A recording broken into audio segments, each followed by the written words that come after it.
In today's segment on the battle for Syria, we shall take a look at the latest statements made by Israeli officials, and of course we shall also take a look at the latest developments on the battlefield. Now, joining me for this discussion is retired Army General Hisham Jaber.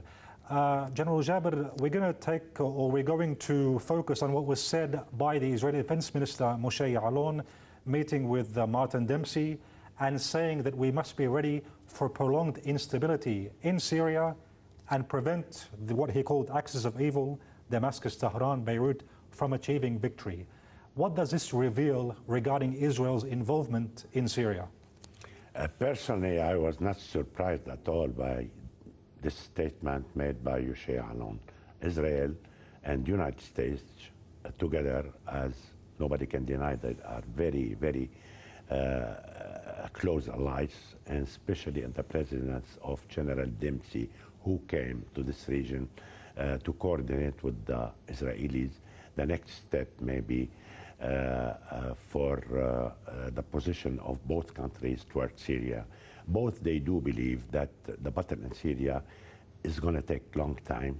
And of course, they are, first of all, consider President Assad and his regime their enemy. But at the same time, they are not very comfortable about any success, decisive success of the opposition. An important question here to ask is if Bashar Assad gains the upper hand militarily, this statement by Moshe Ya'alon, does it mean that Israel might intervene if it finds that the balance is tilting in favor of Assad? No, I don't think that Israel will interfere physically or military operation in Syria, besides some airstrike they used to make it from time. And they may make it later, but they will not invade Syria in any circumstances because it will be catastrophic for them.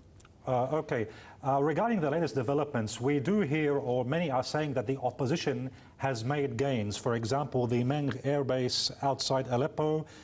We also hear about them making gains in Latakia on the coastline. Is this really a strategic boost, something strategic for the armed opposition in Syria?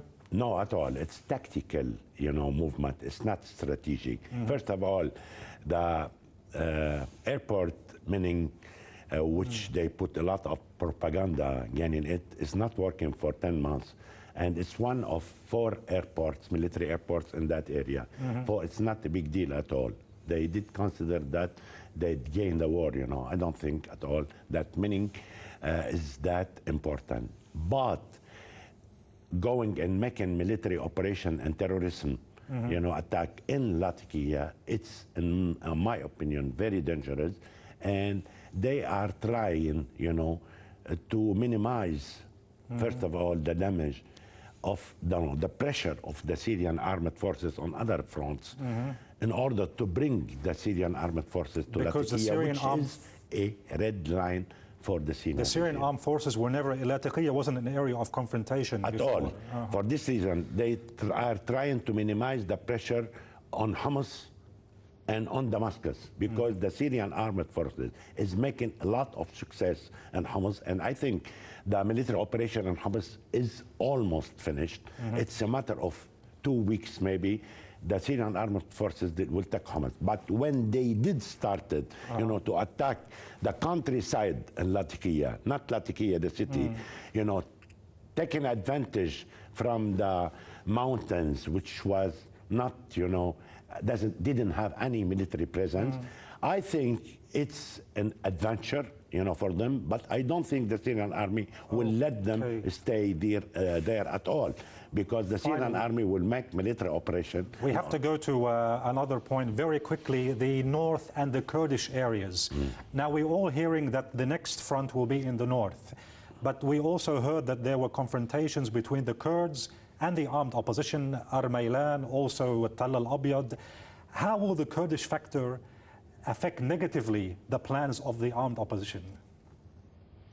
Of course, the Turkish, made their decision, and they are united now. The Kurds. The Kurds, and they pretend that they don't want any independent state, but they want to be, they want self-government in their region, and they want to kick out all extremistic jihadists.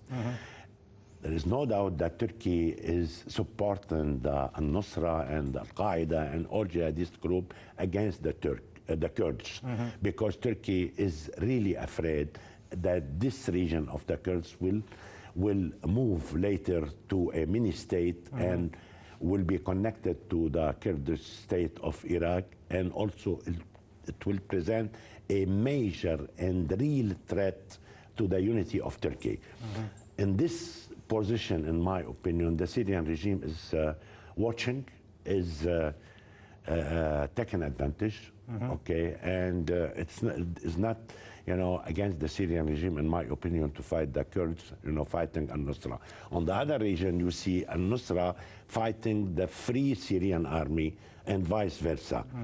But it's not that important, in my opinion, for the Syrian regime. The Syrian regime now still have 80% of the military power after 2 years of war.